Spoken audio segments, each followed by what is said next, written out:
by Davis. And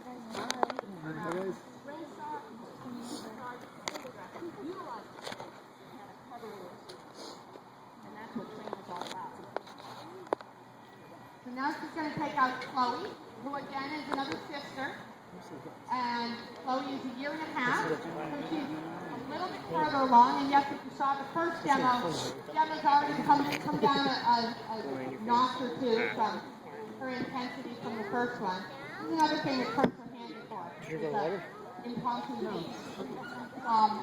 You know, these dogs just, all they really want to do is work. That's just so bred into them.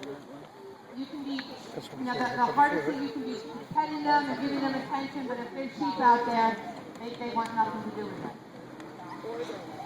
So just like I do with Jim, what we do a lot of times is lay them down, walk part of the way out with the sheep, because that helps us to control. Ideally, we want the dog to run wide like a heart. Like you're down at the point, and the dog goes out around and comes in on top of them and brings them directly to you. So you can see Chloe's already a little wider on her sheep. She's squarer on her flanks, meaning if you gives her a command to go to the right, she turns and does it squarely instead of doing what we call slicing in tighter to the sheep. And the first demo, Gemma singled a sheep out once or twice because she went so tight. And remember I talked with the first dog, notice how the sheep are reacting. And that's because they feel the dog's intensity and the dog, they know that the dog does not have as much self-control as the older, more trained dogs have. And so we started with the most advanced and we went back to the puppy and now we're working our way back up. But she actually pushes out nice and wide when she asks her to.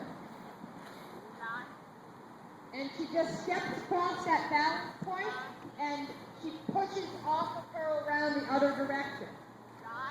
She's far enough away, the dog is far enough away, which is allowing the sheep to settle down enough that she can step towards her and push her off. I had a hard time even fitting that in with Jen, who's over here going crazy because she really thinks that she could probably help. Lie down. I also love to tell people about the first, so there's some great self-control. Now that's a lie down. She doesn't have to be on her belly.